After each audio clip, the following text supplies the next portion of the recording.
imagining a moment yet to come. My eyes are locked and fixed on visions I've drawn of the future me that I pursue. I know it is about to vanish from my view, and overlap ensues. Oh, I believe so, arriving at the future that I saw. Bonjour, bienvenue dans cette vidéo à Kyoto. Première journée à Kyoto, on est arrivé hier mais on n'a pas filmé parce que c'était journée de transit et qu'on voulait prendre un peu notre temps. Mais voilà, on est bien arrivé, on est dans une petite auberge de jeunesse avec une chambre privée. Mais la particularité de cette auberge, c'est qu'elle est dans une maison traditionnelle japonaise. Mais aujourd'hui, il pleut. Il fait moche. Voilà. Donc là, petite matinée tranquille, on va quand même aller chercher un petit déjeuner au Lawson et on va rester au lit. Sachant qu'il est déjà 10h50.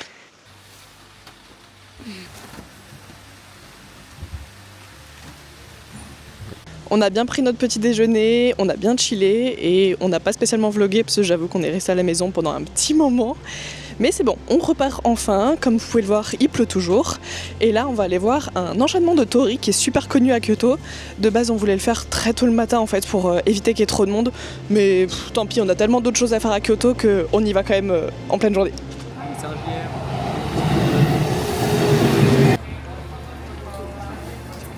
Alors on s'est arrêté à un petit stand de nourriture parce que Mathilde va essayer une sorte de pancake au fromage que Mathilde voit depuis la Corée. C'est chaud.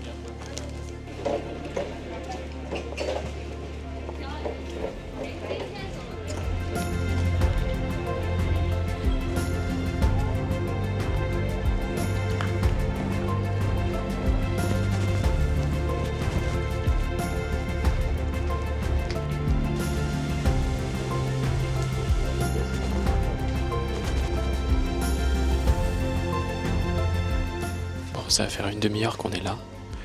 Et bon, au début il y avait beaucoup de monde. Là on s'est un peu enfoncé dans le chemin, un peu moins de monde. De nuit en tout cas on a vraiment l'impression que c'est le début d'un film d'horreur. Et c'est une ambiance assez lugubre. Ouais. Voilà. Mais c'est super cool en fait de finir à ce moment-là de la journée parce que du coup tout est. C'est différent. Voilà. C'est lugubre. C'est lugubre. J'ai l'impression que si je passe ma main à travers le tori, je vais me faire enlever par des esprits.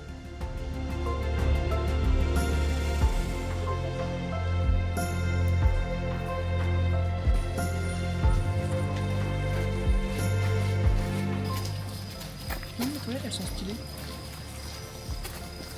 C'est débile, ils ont mis des ampoules électriques à la place d'une bougie. Ça casse un peu le mythe d'une lanterne. Donc Kyoto est connu pour ce temple avec tous ses torii, mais il est aussi connu pour quelque chose, c'est le quartier des geishas. Et ce soir, on est samedi soir, ce qui fait que c'est un moment, à ce qui paraît, d'après internet, propice pour voir des geishas. Donc on va aller dans le quartier, sachant qu'avec le nombre de touristes qu'il y a de plus en plus de réglementations par rapport à ce quartier. Ça se trouve, d'ici quelques années, il va même entièrement être fermé. Donc on va voir.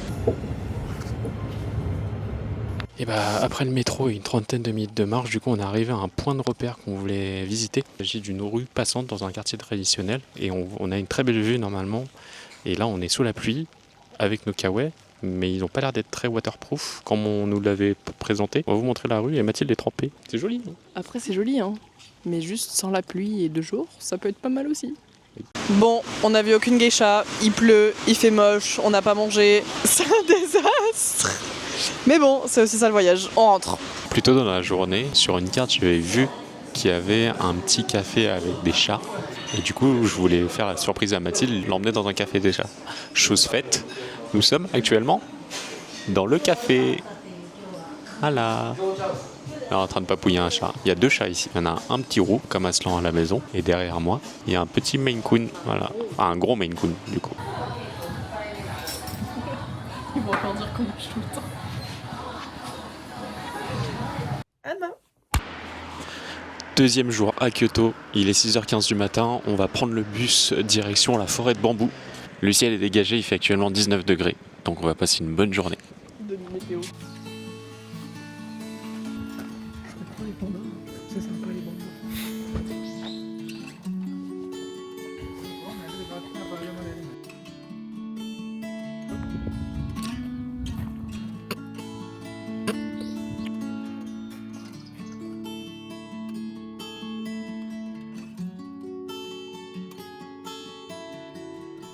On a bien fait de venir tôt parce que le site est assez petit, c'est que quelques petites allées de bambou et honnêtement ça m'aurait vraiment embêté de venir avec vraiment genre 3000 personnes en plus. On s'est posé dans un combini pour prendre notre petit déjeuner et après on enchaîne avec la montagne des singes. Et comme on peut le voir, nos petits déj sont bien différents. Il est même pas 9h et il mange des crevettes. Je sais pas comment il fait.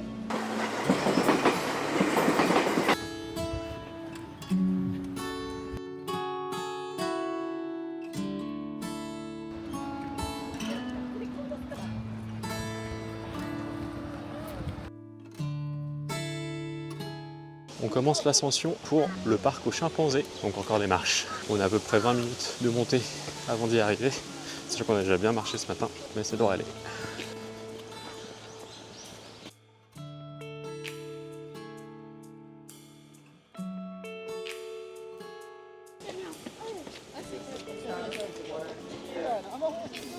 On arrive au sommet et il y a une superbe vue sur Kyoto. Les singes japonais sont connus pour avoir les fesses et la tête rouges. Et là, on est arrivé pile pendant la saison des rutes. Et en fait, à cette période-là, leurs fesses sont encore plus rouges. Donc on peut littéralement dire qu'ils ont les miches en feu.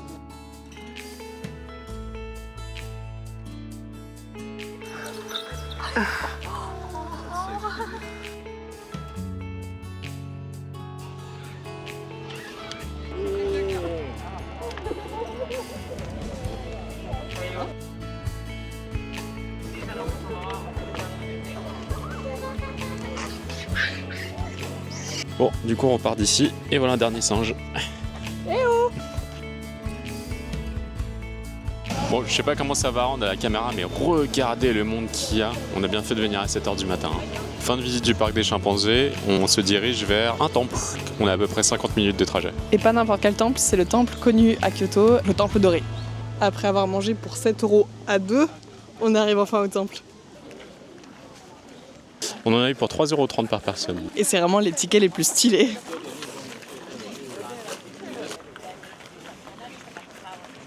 On retente notre chance, la cible est plus près, mais plus petite.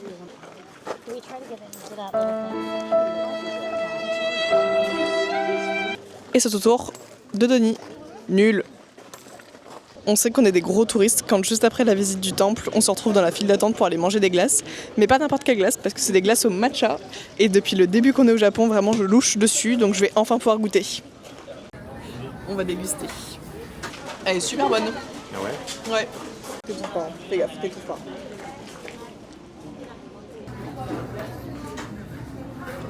Et après tout ça, direction la maison.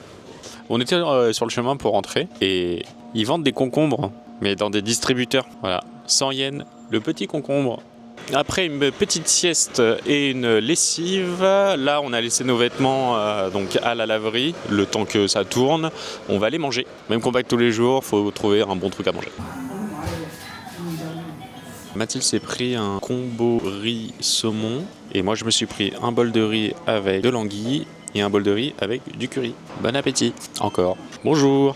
Dernière journée sur Kyoto, on a encore quelques visites à faire. On va retourner au quartier des geishas parce que là il fait jour et il fait beau. Autre chose à dire? Il fait très chaud. Et en attendant, on vous montre des plans de notre hébergement.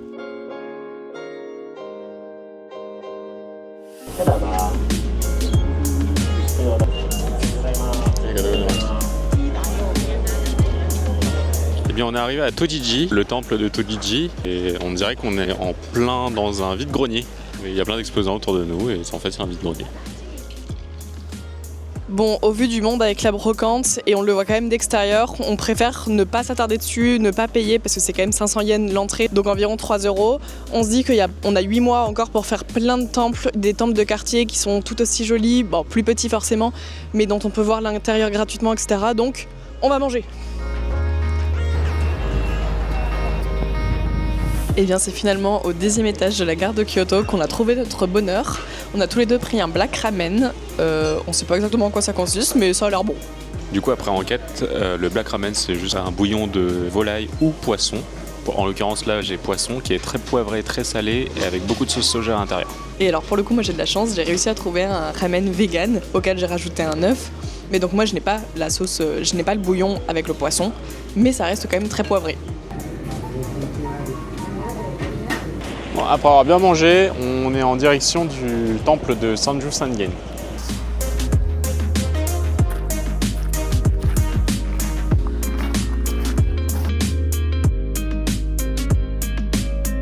temple est connu pour ses 1001 statues en bois qui représentent Bouddha. On ne pouvait pas prendre ni de photos ni de vidéos à l'intérieur, donc on va vous mettre quelques plans pris sur internet. De retour au quartier de Gyon. Et bah là, comparé à la dernière fois, il y a quand même beaucoup plus de monde.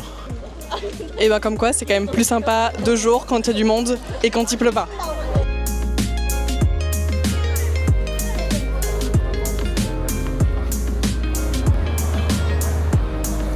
Et on se retrouve encore dans une galerie marchande. C'est la 6e qu'on croise depuis qu'on est au Japon, ou 10e. Et du coup, dans la galerie marchande, il y a directement un temple.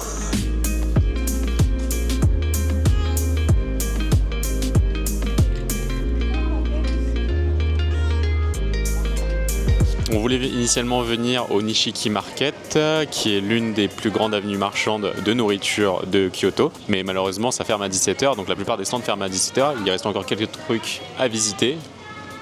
Donc on va voir ce que ça donne.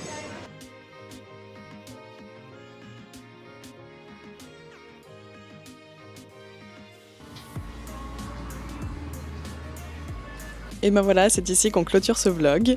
Il a peut-être été un peu moins dynamique que les autres parce que j'avoue que Kyoto ça a été plutôt une ville un peu de transition on va dire. On s'est pas mal reposé, on a pris le temps de un peu plus glander, juste se balader dans les rues. Donc on a fait peut-être un peu moins de choses incroyables que dans les précédents. Mais j'espère quand même qu'il vous aura plu. Laissez un like, commentez et à la prochaine.